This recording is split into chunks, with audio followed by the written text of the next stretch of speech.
Então, o que eu vejo é que nós estamos claramente com uma proposta política liberal no Brasil.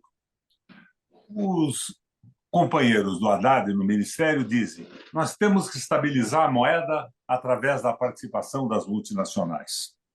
A Petrobras continua com a mesma política de tarifas absurdas no preço interno dos combustíveis e dos lubrificantes para garantir o tal equilíbrio financeiro da balança, à custa do sacrifício do povo brasileiro.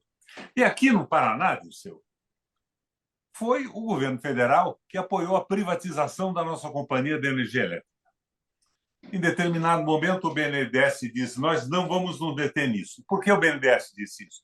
Porque ele era o segundo maior acionista da Copel. O primeiro era o Estado. Não vamos nos meter nisso porque nós ficamos com as nossas ações e não perdemos um tostão. Quem está privatizando a nossa companhia de água, que era seguramente a melhor do Brasil? O BNDES, através do PPP. O pedágio do Paraná é um escândalo nacional, considerado pelo Tribunal de Contas da União, do Paraná, Ministério Público Estadual, Federal, como um dos maiores escândalos da história da República. Era o pedágio montado pelo Bolsonaro e pelo Rato. Hoje, uma boa parte do pedágio está com as Ilhas Caimã, paraíso fiscal de dinheiro roubado do mundo inteiro, seguramente do Brasil também. Quem é que fez a licitação do pedágio? O governo federal. O Lula fez e apresentou isso. Por quê? É a tal governabilidade, precisa de apoio de votos do PP. Então, eu vejo o Lula emparedado, o Lula sem condição de transformar o seu discurso eventual numa prática política. E a prática acaba sendo o critério da verdade. O que é que falta nisso tudo? Essa visão, de certa forma, triste que você colocou, poderia ser superada por um projeto de governo do Lula. O que é que ele pretende para o Paraná? Um projeto, disse, que não seria um dos seus sonhos juvenis e nem dos meus, mas seria um projeto viável, sem exageros pela esquerda e sem a covardia da aliança com o capital. Colocado esse projeto, eu não tenho dúvida alguma que ele mexeria na maioria do Congresso Nacional. O Exército Brasileiro não recusaria um projeto nacionalista, desenvolvimentista. O Exército Brasileiro não são esses oficiais superiores que foram seduzidos pelas oportunidades e vantagens de participação com os americanos em jogadas internacionais, cargos e tudo mais. Então, está faltando uma proposta, está faltando ação. E a proposta do governo hoje é do liberalismo econômico, atenuado com políticas compensatórias. É uma bolsinha aqui, outra bolsinha ali, vamos fazer isso, vamos fazer aquilo, e vão esterilizando as possibilidades de investimento em tudo. As tais emendas impositivas foram criadas lá atrás. E foram criadas por um defeito do nosso governo, porque só os companheiros recebiam alguma possibilidade de emenda. E o Congresso se rebelou contra isso e votou em positiva. Daí, com o Bolsonaro, isso foi aumentado. Se veja, por exemplo, Itaipu, aqui no Paraná. Itaipu, depois que pagou as dívidas, está tendo um lucro razoável. Ao invés desse dinheiro ser empregado num projeto estruturante do Estado, virou uma espécie de pichuleco dourado, semelhante às emendas impositivas, para favorecer um cabo eleitoral de um deputado aqui, a eleição de outro ali adiante, e não tem um projeto de verdade. É a mesma coisa. É uma política não planejada, uma bagunça generalizada. Ao lado que o discurso do Lula é correto. A posição que ele tomou em relação ao morticínio de Gaza foi uma posição que nós temos que sustentar e elogiar. Nada de antissemitismo, que é uma boçalidade inadmissível no mundo, ontem, hoje e amanhã. Mas nós não podemos aplaudir a morte de crianças, mulheres e civis na quantidade que está ocorrendo.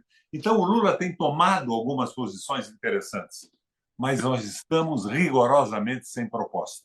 E eu vi na tua exposição que você está a par do que acontece no mundo e do que acontece no Brasil, sem dúvida alguma.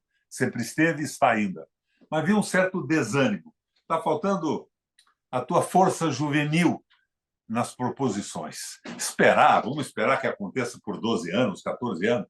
Não, nós estamos com a política econômica liberal no Brasil, que se recusa até a comentar a possibilidade do investimento público. Estamos vendo as forças econômicas da União privatizando empresas como no Paraná, Copel, vendendo o Porto de Paranaguá, propondo a privatização de 35 terminais portuários no Brasil. Nós estamos sem propostas, sem projeto. Eu liguei outro dia para você, estava na estrada, me disse que seu irmão havia falecido, que se me ligaria depois. E eu queria te passar alguns dados de pesquisa no Paraná. O Paraná está sentindo isso, as promessas de campanha totalmente frustradas. No Paraná, quando você pergunta a um eleitor, é o resultado da pesquisa, se você se sentiria favorável a votar num candidato indicado pelo presidente Lula, na média do estado, dá 57,5% não. E em Curitiba, dá 60% não. E, ao mesmo tempo que se propõe politicamente aqui, é uma aliança com a extrema-direita. Os caras que votaram o impeachment da Dilma contra os índios, e tudo isso em nome dessa integração nacional, a reconciliação do Brasil. Nós estamos caminhando para a mesma crise que colocou o Milei na Argentina. É como eu vejo isso e fiz essa consideração, uma franqueza absoluta que me caracteriza na política, colocando para você dizer o que pensa disso. Gostei. Sempre é bom ouvir o Requião. Eu, particularmente, começando lá pela questão, acho que no momento o Lula devia se dedicar ao governo e aos problemas do país, sem, evidentemente, deixar cumprir suas atribuições internacionais.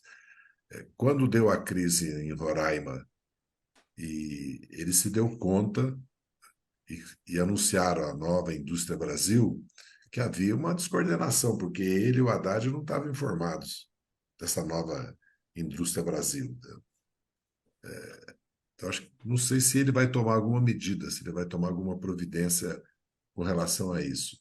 Então, eu vejo que o governo, viu, Riquião, é o que é. É um governo contraditório. Se nós conversássemos há 2 anos atrás que o PR e o PP iam fazer parte do governo do Lula, ninguém acreditaria. Mas essa é a realidade.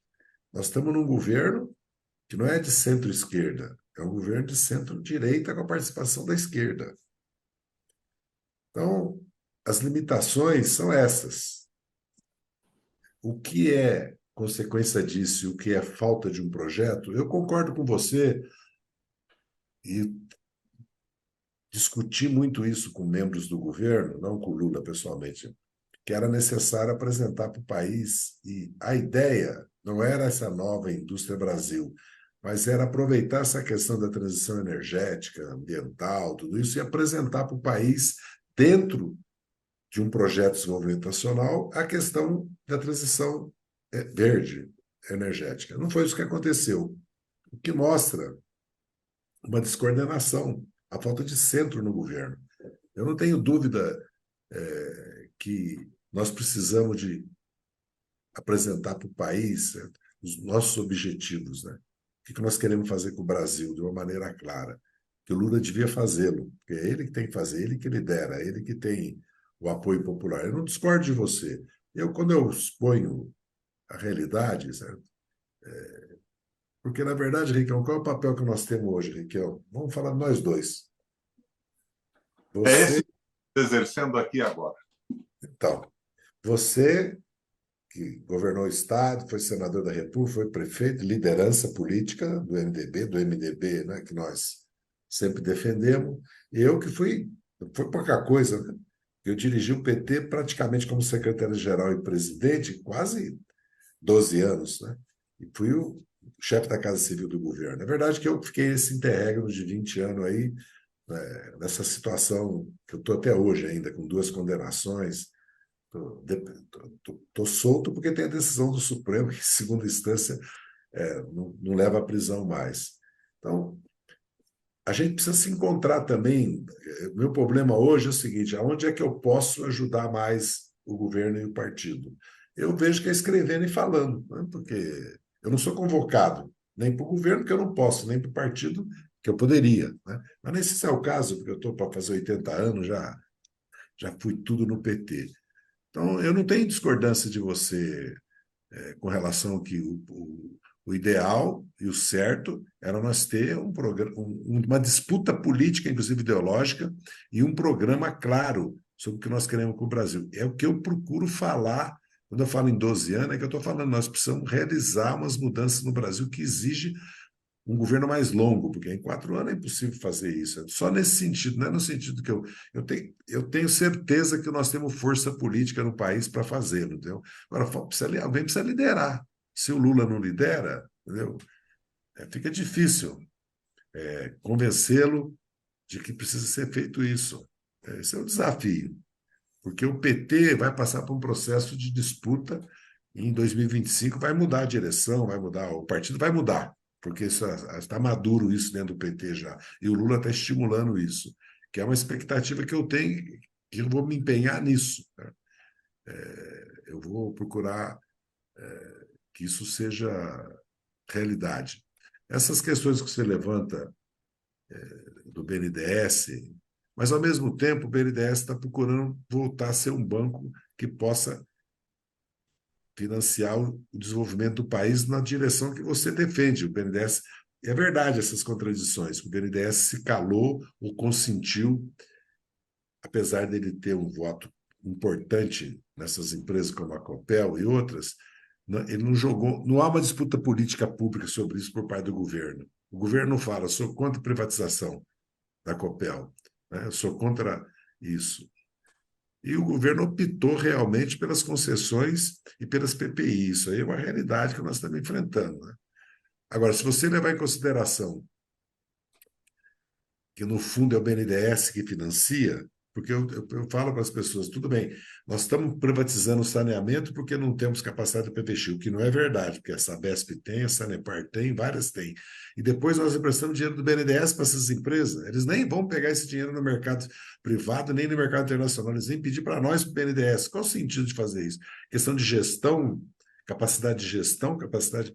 Mas eles roubam abertamente, como estão fazendo com a Eletrobras, né? E com a Petrobras, né? Através da distribuição e a Vale, através da distribuição de dividendos. Então, eu tenho acordo com você. Não há uma disputa política clara sobre os rumos do país. E isso reflete que nós não disputamos a partir do governo, apesar que o Lula tem estado à esquerda, em geral, do discurso do próprio PT. Lógico que a Gleice, como presidente, ela demarca a posição, nas redes, na imprensa, tudo, mas é o partido que tem aquilo que eu falei. Se o partido não segue o Lula, fica difícil. Então, eu não tenho grande discordância com você, não. É que como que eu posso dizer, né? Minha mãe dizia, eu não estou conformado, né? Porque minha mãe fala, tem que se conformar. Eu não estou conformado com essa situação. O que eu às vezes me sinto é um pouco impotente, porque nós não estamos no centro de decisão e não estamos no governo, entendeu? Porque quando você está no governo, você pode fazer essa disputa mais, como eu fiz durante todo o tempo dentro do governo, só não fiz publicamente por lealdade mais, por disciplina, uma característica pessoal minha. Mas eu nunca concordei com a política econômica. Concordei com a política econômica do Palocci, quando nós assumimos o governo. Um ano depois, não tinha mais sentido nenhum aquela política. Tá? Tanto é que quando ela mudou, o país não sofreu nenhuma crise, nenhum problema, porque ela mudou. Pelo contrário, o país deslanchou. Mas acho que é isso. Até porque já está chegando meus convidados aqui, eu tenho uma reunião com deputados aqui hoje para conversar um pouco sobre essas questões, aliás, porque eu sempre falo sobre isso, né? É isso, nós estamos em um projeto moderado, sustentável, e estamos entregando o país para o liberalismo econômico. E dentro de 8, 12 anos, nesse ritmo, nós estaremos completamente escravizados pela globalização, pelo mercado financeiro. Não vai haver saída possível mais. Não, aí eu tenho uma diferença. Eu acho que o governo tem várias iniciativas que vão contra o sentido da posição de uma política social liberal, vamos dizer assim, do social liberalismo. Por exemplo, Não, a nova política industrial, a capitalização dos bancos públicos, voltar ao papel dos bancos públicos, a luta contra o juro alto, a reforma tributária, que de certa maneira, porque no Brasil falar em reforma tributária antes era proibido falar em taxar o capital, a renda e a riqueza, pelo menos estamos quebrando esse dogma. Isso é que nós, dentro das circunstâncias que nós estamos vivendo, eu considero avanços. Você diria, podemos fazer mais? Podemos. Mas aí é uma questão de a gente se articular para que o governo faça mais, porque nós dependemos do governo, né? Nós não estamos a no me governo. permita uma observação só sobre isso. Eu acho Digo, bonita a ideia, taxação do capital, mas é uma ilusão muito pequena imaginar que nós vamos taxar o lucro de um grupo de brasileiros num paraíso fiscal, que nós vamos ter acesso à lucratividade. O Beluso fez uma proposta outro dia que eu achei bonita, naquela linha que a Kirchner tentou lá na Argentina, lá atrás, colocar imposto sobre os produtos brasileiros in natura ou semi-industrializados exportados. Você teria recurso para iniciar um processo de industrialização. O resto vira uma fantasia rigorosamente impossível. mas Raquel, Agora, você sabe que isso não passa na Câmara e no Senado. Eu sou que tipo? favorável. Eu falei, nós temos que taxar ou a agricultura, ou a mineração, ou o petróleo e gás, ou a renda do país, senão o país não vai sair do lugar. Isso eu tenho acordo com você. O problema é o seguinte: você sabe que se o governo propor isso, a bancada ruralista derruba na hora. Eu tenho uma opinião um pouco diferente da sua. Eu fui parlamentar durante 16 anos, duas vezes senador. Eu acho que colocando uma proposta razoável, o governo ganha o Congresso. Assim como as Forças Armadas, que hoje são o centrão fardado, não se comportam como o centrão se tiver diante deles uma proposta. Um general ou outro abduzido pelas benesses norte-americanas pode vacilar. A tropa não vacila, a oficialidade não vacila. Eu sou oficial da reserva do Exército Brasileiro. Eu tenho uma visão um pouco diferente disso tudo. É claro. Agora, por outro lado, são coisas incríveis, Dirceu. Você lembra do Vilas Boas? Eu levei o Vilas Boas para a Comissão de Relações Exteriores do Senado para fazer uma palestra. Ele foi brilhante. Ele fez a crítica da submissão do Brasil aos Estados Unidos, a história da paralisação do crescimento do Brasil quando se submeteu aos interesses americanos. Citou os dados do crescimento da economia brasileira, que estava acima dos tigres asiáticos, Tailândia, Malásia, Coreia do Sul e China, mas que depois parou, porque o Brasil foi obrigado a parar. O Brasil hoje não pode produzir, por exemplo, do ponto de vista militar, um foguete que ultrapasse 200 ou 300 quilômetros, que está proibido de produzir. E as Forças Armadas praticamente não existem no Brasil do ponto de vista da sua efetividade numa necessidade. Claro que isso tudo precisa mudar. Você falou na guerra naval, eu falaria sobre os drones que superam os tanques, as tropas de infantaria e tudo mais, mas isso tudo tem que ser modificado. Essa conversa sua com o Dark, que é especialista na área e é ex-oficial da Marinha, trabalhou muito com a Escola Superior de Guerra, é um papo interessante. Não para mim, eu sou oficialzinho lá de baixo, conheço muito pouco essas modernidades, esses foguetes ultrassônicos e drones especiais e tudo mais. Mas nós tínhamos que discutir isso e eu não acredito que o Exército Brasileiro resolva dizer, o Exército, a Marinha, a Aeronáutica, não, nós fechamos o entreguismo. Não queremos saber do Brasil mais. Daí eu me lembro daquele ato institucional do Arthur Coni, lembra?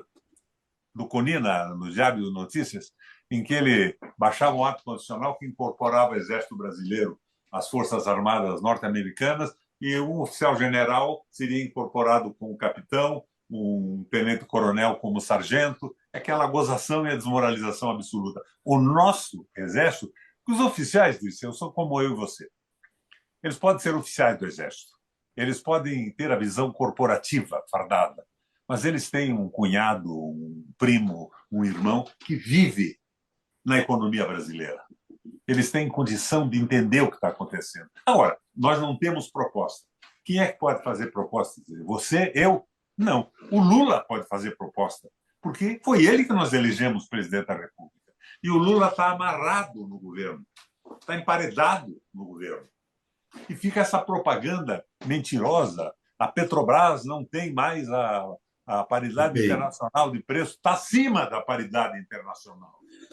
Essas coisas loucas, a mentira sistemática, e vem as propostas da pacificação do Brasil. Aqui no Paraná, teu filho está tentando disputar a prefeitura de Curitiba, mas o pessoal do PT de São Paulo, São Paulo, eles querem fazer um negócio, entregar para um cara do PSB que era a extrema-direita. Eu sei. Estou Não tem acompanhando. cabimento isso. Não é a pessoa. Não faria uma crítica a uma pessoa, mas o que ele representa com as suas atitudes, o grupo que participa. E eu acho até, Dirceu, na linha do Lula, que a gente pode aplicar o código canônico nessa gente toda. Em primeiro lugar, o arrependimento. Em segundo lugar, a confissão. Em seguida, a penitência. E só então o perdão. Eles não podem, oportunisticamente, vir direto e assumir uma posição que foi conquistada por anos, décadas de luta no Brasil. Então, está faltando a proposta moderada, aristotélica, proposta sustentável.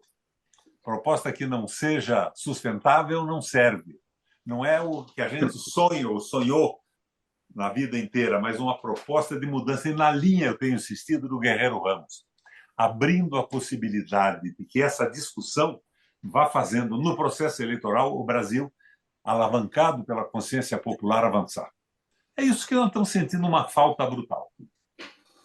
E eu achei você meio triste aí. E o nosso coordenador me sabotou o tempo todo, me tirou do ar, me cortou. Esse cara é representante do capital financeiro. Não é a primeira vez. Não é a primeira vez que ele faz isso. Bom, deixa eu colocar uma coisa aqui. Primeiro, eu tô no limite do meu tempo, já está todo mundo bravo. Primeiro, eu quero agradecer a você, Dirceu, por vir aqui. Já tem umas Segundo, 20 eu queria pessoas. fazer foro aqui ao Roberto Requião, porque eu fui professor do Vilas Boas. O Vilas Boas não é uma pessoa a ser considerada como antinacional, nada disso. Eu acho que ali o que houve foi um problema de natureza política. Agora, eu não acho que isso tem que ser resolvido. Eu acho que você está certo. A questão discutir a questão militar é uma questão importante no Brasil, até para nos preservar, porque geopoliticamente o mundo está cada vez mais tendendo para uma guerra. O mundo, não estou falando guerra particular. Não. E eu queria agradecer, Edson, que você abriu a possibilidade de se colocar determinadas questões. O Requião resolveu tomar conta. O Requião resolveu tomar conta. Foi importante que ele colocou. Mas eu acho importante. Eu chamei ele, chamei o Aldo, chamei o Ciro, chamei o Mangabeira. O Requião apareceu. Tá? Na próxima, eu vou chamar você. Deve ser o Caiado. Você vai lá e faz o que o Requião fez. Olha, um prazer, viu? Obrigado aí pela sua presença. Grande abraço para vocês, que eu tô. Um abraço, Zé. Muito obrigado. Eu que agradeço. Muito obrigado.